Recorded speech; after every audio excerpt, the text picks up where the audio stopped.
Hello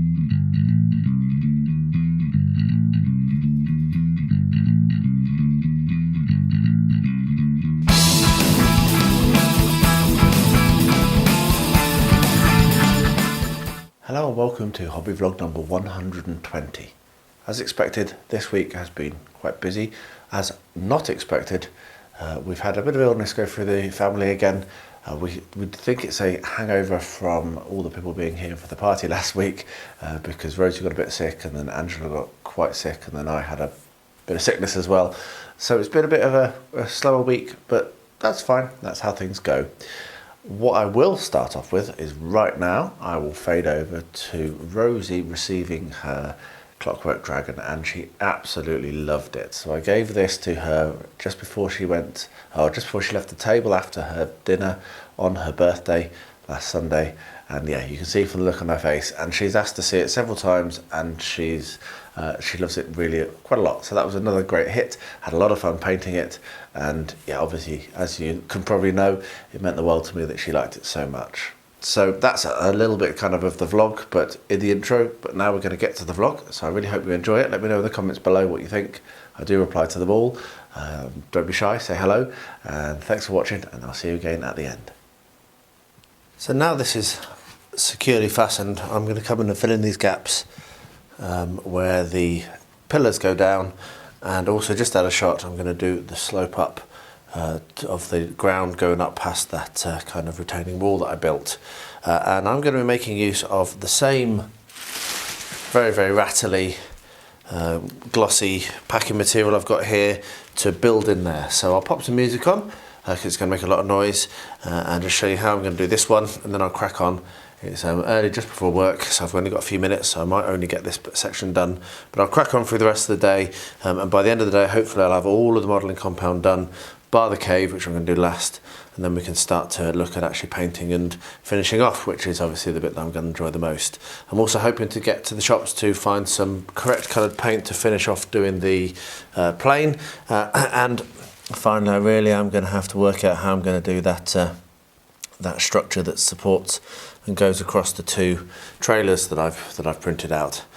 So yeah, we're getting close, but there's still quite a lot to do, still quite a lot of challenges to go, but yeah, hopefully I'll be able to get this done, get this all finished off today so that I can start on the painting and the scenery, and then the vehicles will probably be the last thing I do.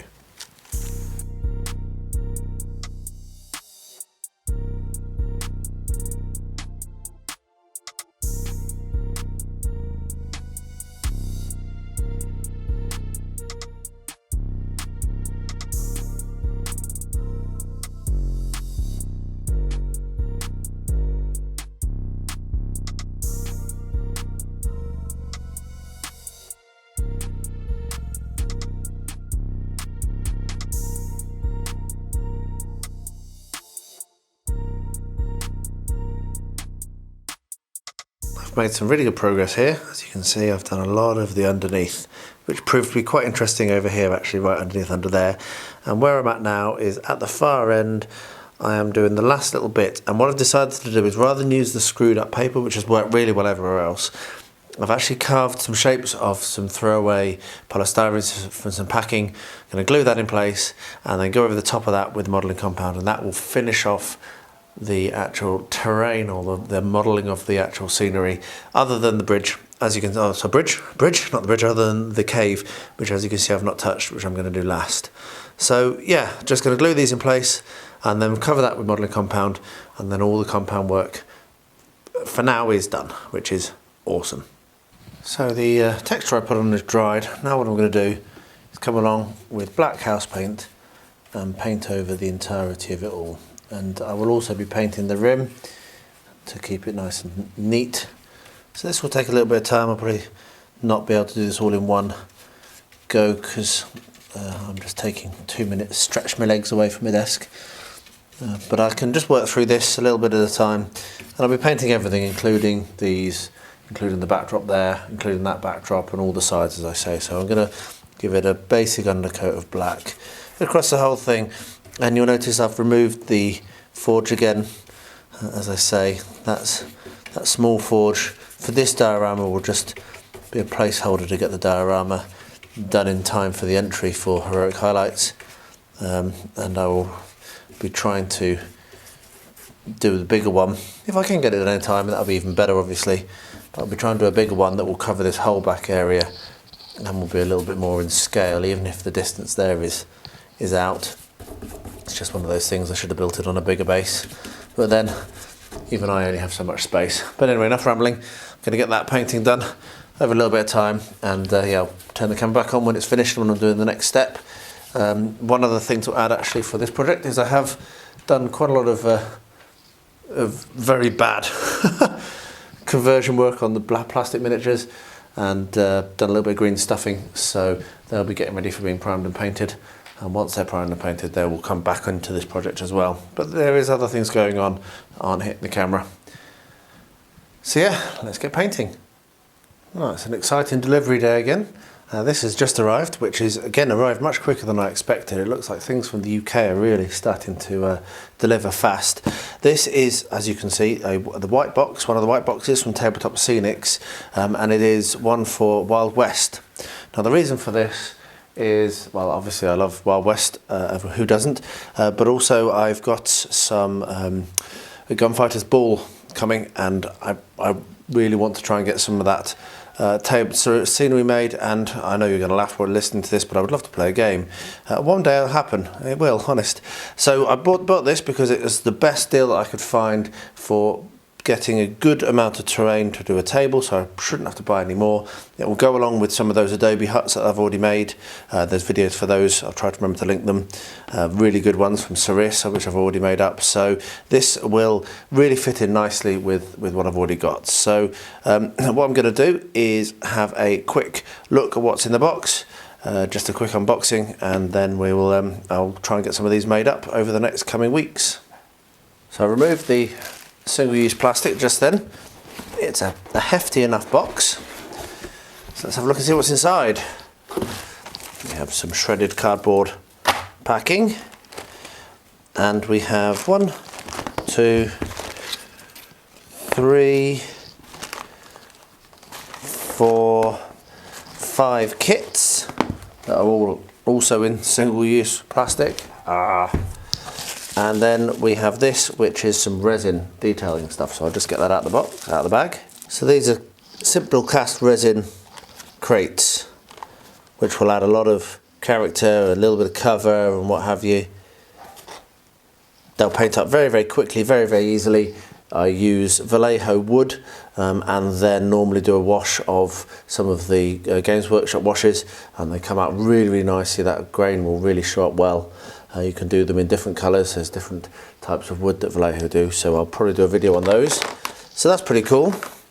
So I'm not totally sure what everything is, and I don't really right now, as part of this, want to do a full unboxing of everything because it will end up being quite a mess and I won't be able to keep all the sprues together. But what I probably will do is let's look at the smallest one, which happens to be the one I have in my hand, and I will arbitrarily open this one. And this will be the first one I'll make because it's open, and at least there'll be some sort of detail in this unboxing as to what you actually get and what the quality of these kits is. So let me get this single-use plastic off. I do love it. I'll have to go and get a knife. So I'll get the plastic off and I'll come back and show you what's actually inside this little packet. Okay, so quick bit of knife work, as they would say in the Wild West, and we've got this open. So what we've got is we've got some shutters and some paving, so just that'll probably be to go on the walls, so you'll have plaster and then that paving. And this looks like it very well could be a church or something like that, because we've got quite a large side wall. There don't seem to be any instructions with this, which is going to make it a bit interesting to put together. I haven't seen any instructions anywhere, but normally these things are pretty self-evident, but that would be quite good for me to work out live on camera. Yes, looks like it is a church. There's a cross, so that makes it look like a church. So we can see that one of the blanks has already fallen out. That means it's well cut. If you turn it over to the side, what you're looking for, what I'm always looking for anyway in MDF kits, is just how continuous that line is, so that we've got the little knocks here, the little notches here to cut through, but you're not having to kind of split all the way along. Some of the cheaper kits can sometimes you'll look at it on this side and you see, oh, well, that's where the cut is. You'll turn it over and there'll be nothing on this side, and that's very frustrating because you end up having to hack away at it, and sometimes you can actually damage the kit.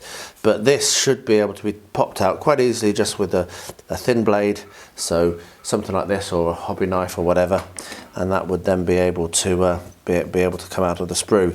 The other thing that I'm quite liking is just how little waste there is. If you look around the edges here, there's very little. That's a very thin bit, which is good. And they've fitted these bits in really nicely. So they've tessellated, which is one of my favourite words. They've tessellated this really nicely so as there's less waste material, which is a really good thing to see.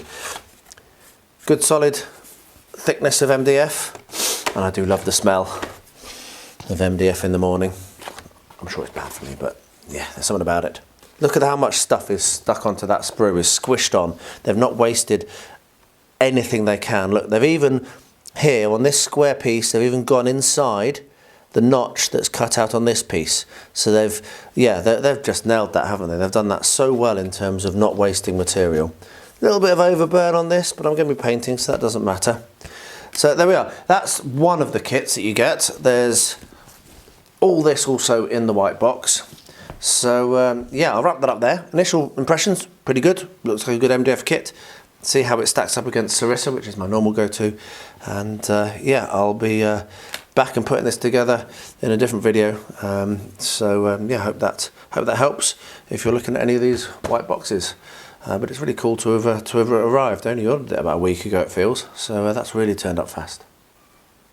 So now we come to it. All of the modelling compound is done. What I now need to do is start to paint. And that's going to basically be, well, as with everything that I do, it's going to be making it up as I go along, because that's how I rock. And what I've got is I've got the paint that is called Africa. So I've got that here. And I'm actually just literally going to do a coat of Africa, which is a kind of purpley colour, over the entirety of it. So that's going to be a very good base colour. And from there, I'm going to need to bring up oranges, and I'm going to need to bring up reds, and all sorts of other colours to make it match what the picture shows. But underneath it all, and there's a little bit of grey, there's some grey rock. Sean was most disappointed by that. But underneath all of that, I think, will be this colour. So it will give a good kind of like undercoat. It's going to take a little while, probably more than one session. It's just, as you can tell from the light, possibly coming to the end of lunchtime here. So I've eaten, I'm about to get back to work, so I'm just going to do a little bit of this now, and I'll try and grab a little bit of time during the rest of the day and maybe tomorrow to finish this off. And when I come to the next colour, whatever colour that is, I will put the camera back on. But it's not going to be very interesting because all I'm doing is painting this. I do love it. I do like Africa. I do like the colour Africa. And I'm just going to paint that all over everything. Part of this will also involve breaking off any loose bits of the modelling compound. I know that actually there are some areas where it's a little bit loose, little bubbles that might come off. That's not a problem if it happens. It's not a very exciting step, but it will transform the look, and it means that we're getting a little bit closer to finishing off this entire build, which is really good. Just can't wait to see it done. Anyway, enough rambling. Let's do this steady by steady, little by little, step by step. When it's done, I'll bring you back. So the first coat on the rocks is done. There's a couple of bits and pieces where white's still showing through, but that'll get picked up. I haven't done the front here in the cave. As I say, I'm going to start working on the cave separately, and I'll paint that. That will be the last thing I do probably.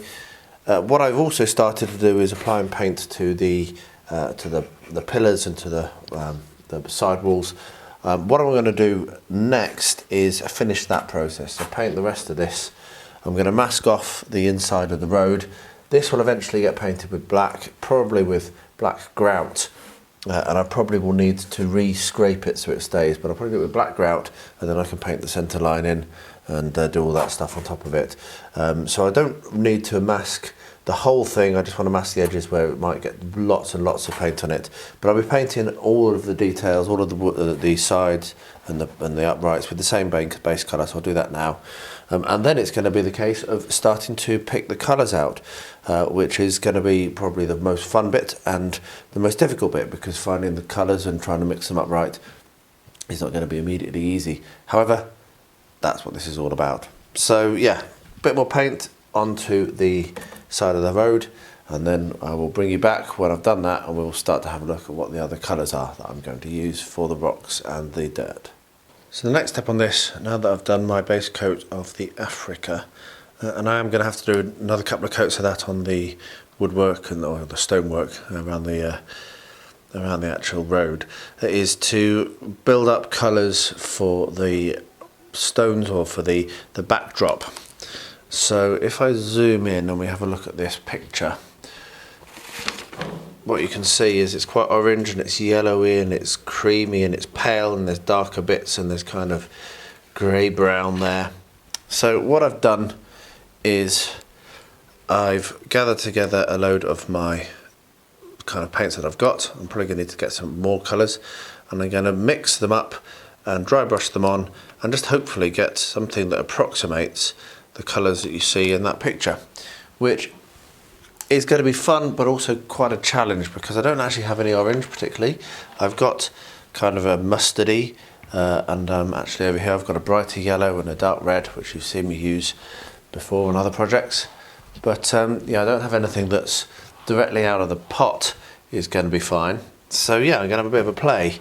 I'll probably run the camera a bit just so you can see. This is going to be experimental, very much experimental, but I do think that this orange is something that I don't have. The closest I've got would potentially be a mix between these two, I think, which is what I'll try first. So yeah, let's see how it goes. Let me get some mixing done, and then I'll probably turn the camera on and talk you through what I've done and how I'm doing it. Well, that mixing was a rank failure. I haven't been able to get an orange, so I'm going to have to go to the shops.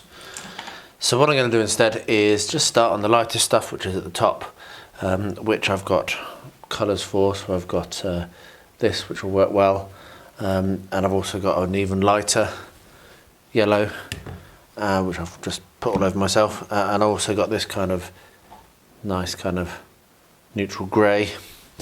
So that's what I'm going to do. I'm going to just start painting on that. So it's not going to be a very fun thing to watch, so I probably won't film very much of it, but it's in stripes is the key. The bit that I can't do is this flat area, but what I can do is come along and, for example, I can paint a stripe of yellow kind of there, which is, and I can go over and over with different colours, but I need to remember to go basically always in a left to right action, because that's how the geology is. So I'm going to start doing this.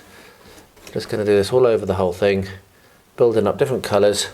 I've got different brushes for different colours, so I don't have to mix. So this is obviously my golden yellow, but what I can then do is get, for example, the lighter yellow, come in with a different brush and put that in there. Now it is a little bit bright, but it will dull down as I start to come over with more and more colours and mix it up, and it's going to be quite striking anyway. So I'm going to do this over the whole of the piece, and it's going to take me a while, so I'll probably just turn the camera off now and bring you back, put in a little bit more, show you what the progress is. I'm thinking this is going to be a good colour to use. Very similar to the underlying colour actually. I might even need a little lighter than that. But anyway, just going to be coming along and drawing in stripes of different colours like this to bring out the lines that I see in the picture. And then when I've got some orange, I'll add in orange as well. So yeah, not as easy as I was hoping, but then if something's easy, it's often not worth doing. It's only worth doing if you're learning or struggling a little bit. So yeah, I'm going to carry on with this, and I'll bring you back when I've got more to show you. The next step on this is to do the dry brushing in grey, and then once I've done dry brushing in grey, I'm going to do a little bit of very light green, because as you'll know if you follow the the lore, or certainly in the films, there was a good chunk of green in Erebor, and I want to duplicate that. So off camera, I've just been mixing up my paint. It's been a while since I've used this, and it had separated some. So this is going to be my dark grey mix, dark grey dry brush. And if you've not seen a dry brush before, it makes such a difference to how things look. Now I use these very big brushes when I'm dry brushing for terrain, and they work so well, as you can see already. It really does start to bring out a lot of that texture, a lot of those highlights. Now I am going to need to probably stop filming in a minute because you're probably seeing a lot of my arm, but I also need to make sure that I put my hand behind so I don't break it. What we're doing here is we're bringing out the edges on everything by literally applying a very light application of a dark grey, and I will come along with a lighter grey and do it literally lighter colour and with even less paint being applied to finish this off. Like I say, I'll also do a green, and it's my favourite process. I think someone on one of the Discords asked what your favourite process is. I did answer having an idea and seeing it come to fruition and seeing it actually work. But if you're talking about physical techniques, I think dry brushing, just the magic of a dry brush, the magic of the impact it has on a piece, is probably my favourite bit. So there we are. That's the first dry brush. What we'll do now, let that dry a bit, and I'll come back with a lighter grey and go over that very, very lightly, and then we'll come back with a very light green. Sorry, a bit of a frog in my throat. Come up with a very light green and just add that little bit of a highlight. So you can see this is basically sitting on top of what we've just done, and we'll just bring the tops of these bits of stone and what have you, and make it just a little bit more interesting. That's enough for that dry brush. So let's get some green paint, turn the camera off, wash our brushes, and I'll come back and we'll do the green. Oh yeah, so with the green, I've just got a little bit of paint, as you can see in the lid of this paint lid, and I'm just going to come along and just really probably try and be more subtle than that even. Just put little streaks of green just to give it that little bit of an impression of what I think about of kind of maybe a green marble effect. So I'm just going to do it in stripes. That was too much. Have to cover that over with another application of a dry brush, but just in diagonal stripes across. Just what I think of when I think of Erebor. Maybe a little bit on these. There we are. We are getting close to done on this diorama piece. I need to finish Smaug, I need to finish painting up the figures, but the figures are in painting, and Smaug just needs to have a little bit of a wash on him. And then, yeah, I'm going to need to fix that. That's going to need to have some grey over the top again, just to deaden that down. That was a bit of a mistake. But yeah, then we can fix Smaug in place, and the diorama is done. Today I got to the shops, and I managed to pick up some oranges. Now, as it happened, my mixing did actually turn out pretty well. I'm pretty proud of that. But I've picked up the right paints now, which is going to be better. So I've got a few oranges, got a lighter one there, got a more luminous one, which might not be quite so good, and a really, really rich one, which is not going to be good for this particular project. So what I'm going to do is I'm going to come along and I'm going to paint along here with the orange, and then along there with the kind of slightly lighter, and hopefully this is going to look good. And then I can start to do the grass and the trees, because suddenly I'm, as per usual on my projects, I'm suddenly running out of time. This week with being sick hasn't helped me with my productivity. So let's slap this on. Yeah, that's a bit better, isn't it? Get this painted along here, and then what we'll do is we'll come along and do some dry brushing of different colours over the top of it. So yeah, I got quite close to my mix, but not really the colour I was looking for. That's much more what I want. Good. A couple more deliveries this week. I had a bag full of trees, which you can see here. There we are. These are just random trees off of eBay, not from any particular supplier. I just googled, I went and searched for trees and picked them up. And my most recent order from Serious Play has come through as well, so that's really cool. Just some more tufts and what have you. And then I got some different colours of static grass, 1mm static grass, so blue and red, which is going to be quite interesting. And the other thing that arrived is in this box, and that's a whole bunch of sleeves for my cards. So those little ones are going to be going to be quite useful. I didn't have any of them, and I've also got a whole batch more of the larger normal size cards. So yeah, pretty pleased that this arrived. Still waiting for some trees that I ordered. Hopefully they'll get here soon. But pretty much the entirety of that batch has delivered now, which is cool. And I've got a project in mind for these, which I'll surprise with when I get to it, but the rest of them will just go into the stash and be used on many projects, I'm sure. I really like these Serious Play tufts. They're really good. So how I was going to mount this to the diorama has been confusing me for a little bit, but I think I've worked it out. I have had several crazy thoughts. I had a thought about some self-expanding foam, but yeah, what I'm going to do is I've cut this block to exactly the right length so that it will slot inside like this, and then what I can do is I can then drill through and screw through into that, and that will then be a really solid. So what I need to do is glue it in place, and I'm going to make use of, you guessed it, my Super Strong. So what I'm going to do is put a big dollop of the Super Strong on there, and then I need to glue it also at the bottom, and I think it's going to be around there.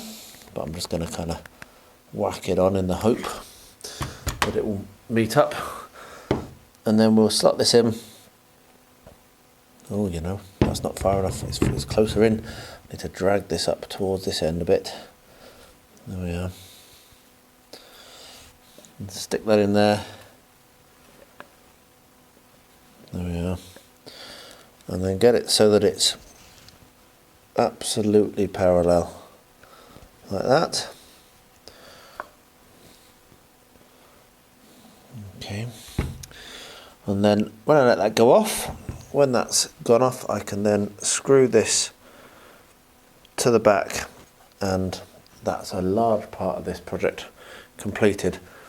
I'm then going to be looking at finishing off the miniatures. I've almost finished painting them, put them in place, and then we'll wrap the project up. So yeah, pretty exciting times. Very happy actually with how this has come out. I will probably film next time when I'm actually attaching this in.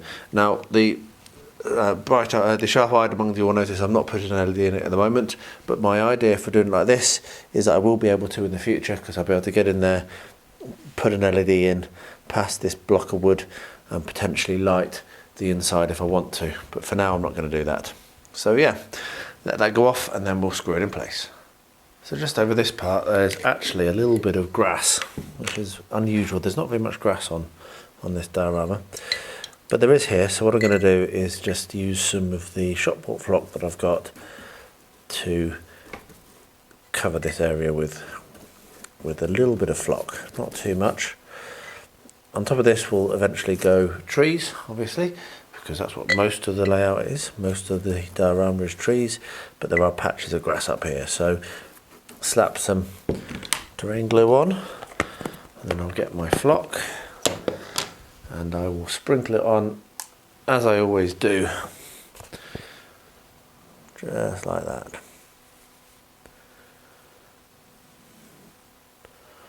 There we are. So I'll go along everywhere where I think there's patches of grass and do this technique, let that dry, and then the next thing to do is going to be trees. But having said that, I might actually work on the road a little bit and get that done and do the trees next. So while this is drying, I will work on the road. So I'll get this done and then I'll bring it back and we'll have a look at how I'm going to do the road surface. So now what we're going to do is going to paint and fill and do whatever we need to do on this road section to make it actually look like tarmac. So the first thing that I need to do is come along with my wire brush and scratch it up again, which makes a horrible noise, but you're just looking at putting some texture in so that whatever you're applying to this shiny stuff actually grabs. So I'll get that done and then turn the camera off and then come back when that's done to show you the next step. And that's done. Phil, my mum, she's sat just over there trying to read while I did that, and it's a really horrible noise. So what I've done is I've mixed up some black grout, and if you're not sure how to do this, there's a video linked in the description below showing how I go about making my grout texture mix. And what I'm going to do is basically paint this on over the whole thing. I'm going to use it also to fill this gap here, which is where the two sections join. But this will give a good even colouring, and then I can paint on top of that with the markings for the road.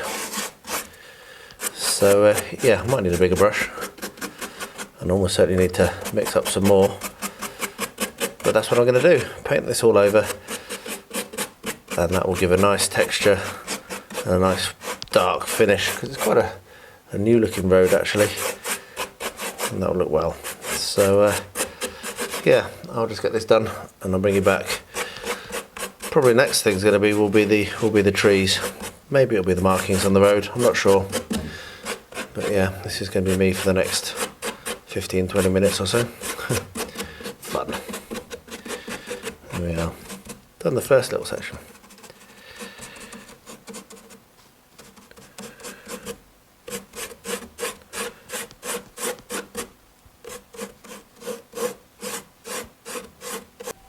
So here we have Rahki Ahmbo, and here we have Dolores. So thanks ever so much to John Harrison on Instagram for making the suggestion. I'm going to go with it. So she's now finished. Had a lot of fun painting her up, and now I'm going to put together a little display, a little diorama, which will show the story, which I'm not going to completely reveal now. I've got quite a nice idea, but I'll show you what that looks like when I come to it. But yeah, really good fun printing and painting these two, and I'm really looking forward to playing in the campaign as Rahki Ahmbo. I'm going to have a lot of fun with this one. He's a bit crazy, I think. I get the feeling he's a little bit nuts, so we shall see. So there we are, a little bit of an insight. I did this in my 22 minutes that I'm doing. If you fancy joining in, then rock and roll. 22 minutes a day, every day, as much as you can. It's not a chore, it's a hobby, but it's just a little bit of inspiration to keep going.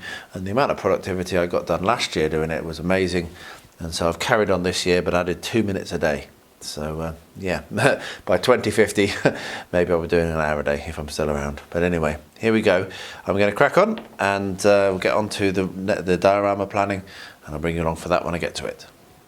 Okay, so the wooden jobby inside there is really solidly glued in place, so that's good. So what I now need to do is paint his eyes and his teeth and put the wash on, and then he'll be done.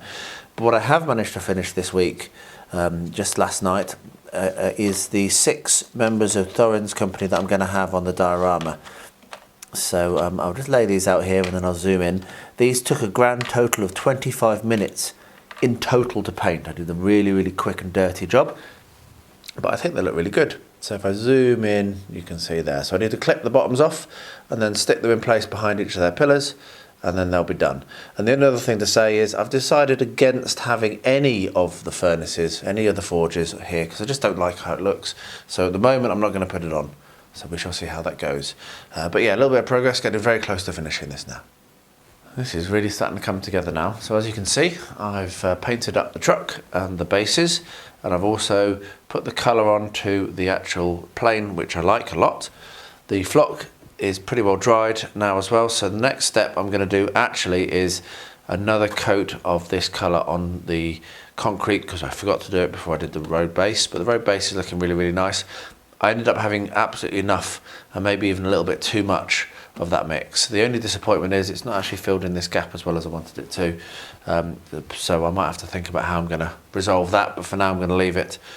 So yeah, it's going to be paint onto the concrete sections, and then I will do the line down the middle, and then we will look at putting the trees on. But this is really getting close to completed now.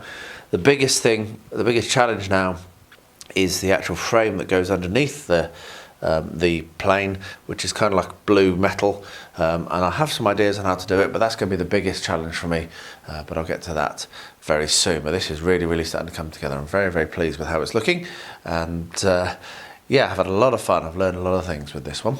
Of course, I need to do the cave as well, let's not forget that, so I must get that done this week as well. So there we are. It's been a good week. I have got more done, as often happens when I say I haven't done very much. I've got more done than I realised, but it has mainly obviously been focused on the 2 projects that are so urgently needed to be completed. I've not done anything more on my Battle Games Middle-earth. That has dropped quite low in my priorities, which is a shame, so I really do need to get back to that, but I'm not going to ruin my enjoyment. At the end of the day, this is a hobby, and if something isn't giving you joy, then you could just drop it, can't you? And I'll come back to it.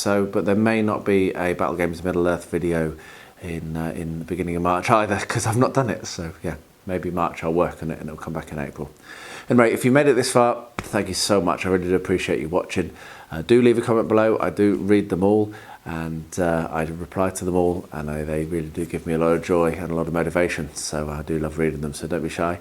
And as always, please do stay healthy, stay safe, and stay well.